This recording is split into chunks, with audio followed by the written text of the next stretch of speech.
네.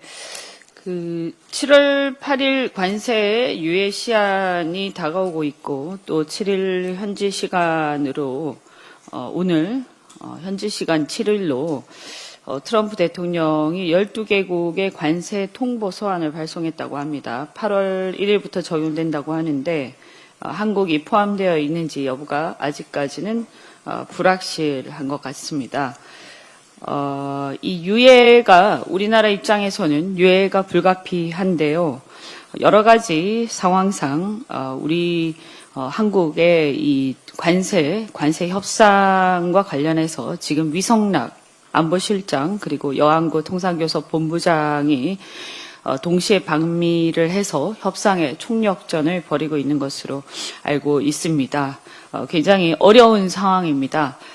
지금 정부가 새로 들어선 지 얼마 안 되는데 관련된 것들을 인수인계도 다 채 못 받았을 텐데 총력전을 벌여서 이 관세 협상을 좀 유예를 하고 또 필요한 것들을 방어를 해야 될 것입니다.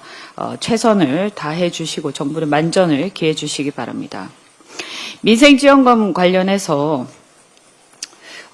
여러 가지 얘기들이 있습니다. 특히 부산의 박수영 의원을 비롯해서 국민의힘에서 폄하를 하고 있는데요. 다시 한번 말씀드리지만 누구 개인한테 선심 쓰듯이 하는 그런 돈이 아닙니다. 성격이. 그래서 부산 시민들이 이게 필요한가 아닌가, 누구 개인한테 이게 필요가 한가 아닌가, 뭐 개인이 내가 안 받아도 된다, 이런 성격의 돈이 아니고 이것은 실제로 전체 내수 진작 그리고 소비 진작을 위한 마중물이다. 그래서 거시경제를 위한 거시경제 부양을 위한 재정 정책의 일환이라는 것을 알만한 사람은 다 알 것입니다. 그래서 이 문제를 마치 뭐 누가 내가 필요하지 않는데 왜 주느냐 이렇게 이해하는 것에 대해서는 좀 잘못 알고 있는 것이니까 이것은 대한민국이 지금 전체적으로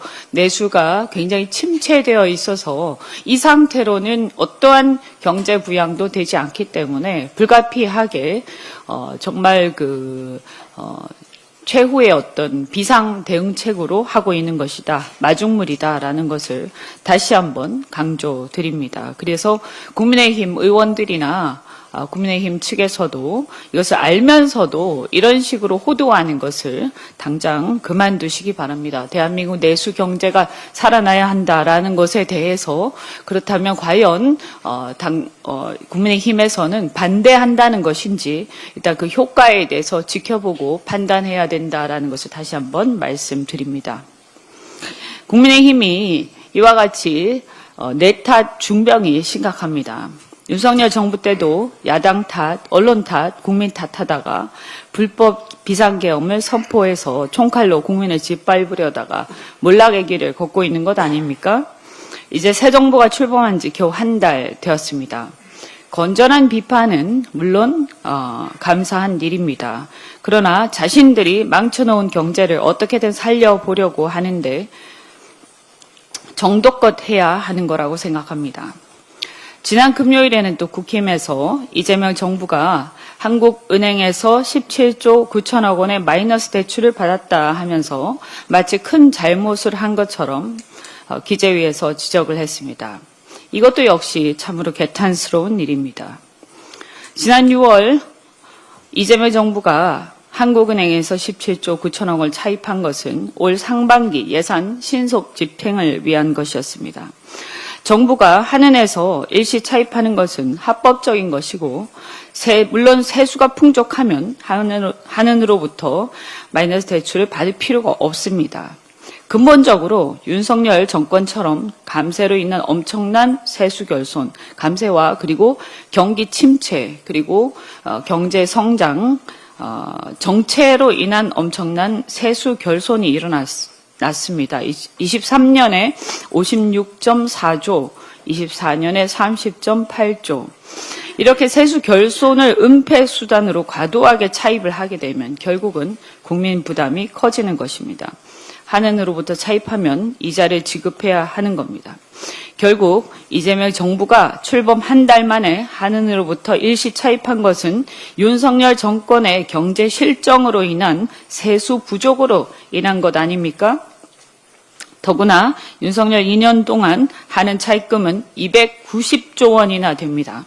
이는 코로나 등으로 확장 재정 정책을 펼친 문재인 정부 5년간 174조 5천억 원에 비해서 약 1.7배나 됩니다. 2년 동안 1.7배나 차입을 한 것입니다.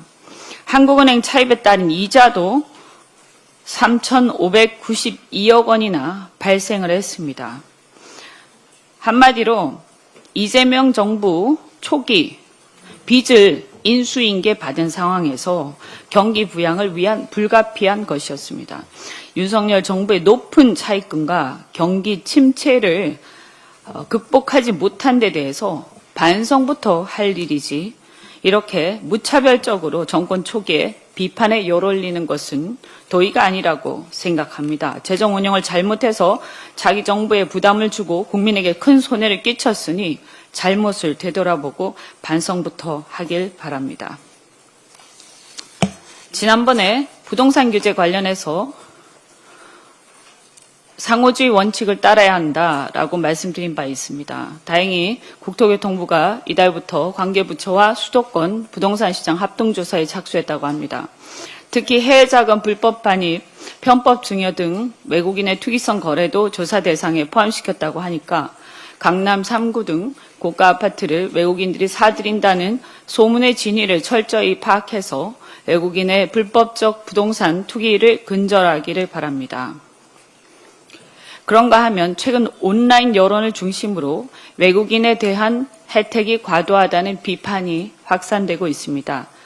논란 중에 일부는 사실과 다른 여론몰이가 있습니다. 예를 들어서 학교는 성적이 낮아도 의대 합격이 가능하다라는 그런 얘기들이 있는데 이것은 외국인 전형은 부모 모두 외국인인 경우에 해당이 되고 성적 기준 없이 입학하는 것은 사실이 아니라고 교육부에서 해명을 했습니다. 그리고 외국인은 보험료를 적게 내고 혜택을 받는다.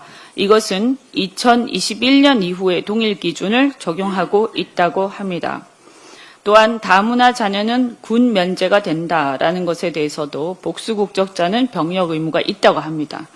물론 그럼에도 불구하고 이 상호주의가 적용된다고 했을 때 다른 나라에서는 그러면 한국인들에 대해서 자국인과 같은 대우를 제공하고 있는가라고 하면 역차별 아닌가라고 문제제기할 수 있다고 생각합니다.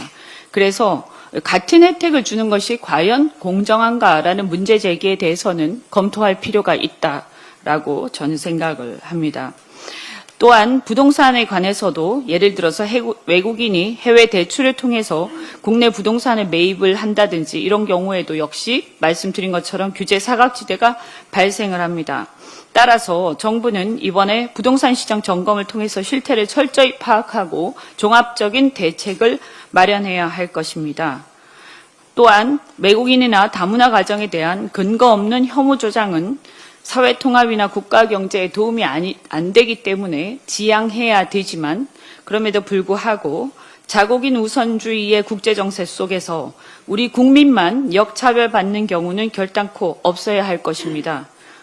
따라서 상호주의에 입각해서 전반적인 정책의 개선점을 파악하고 개선해 나가도록 하겠습니다. 이상입니다. 마지막으로 송순호 최고위원의 발언이 있겠습니다. 누군가를 향해 손가락질을 하려면 나는 떳떳한가 스스로부터 들어봐야 합니다. 그것이 인지상정입니다. 인지상정은 사람의 보통의 마음 상태를 나타내는 말로 타인의 처지를 이해하거나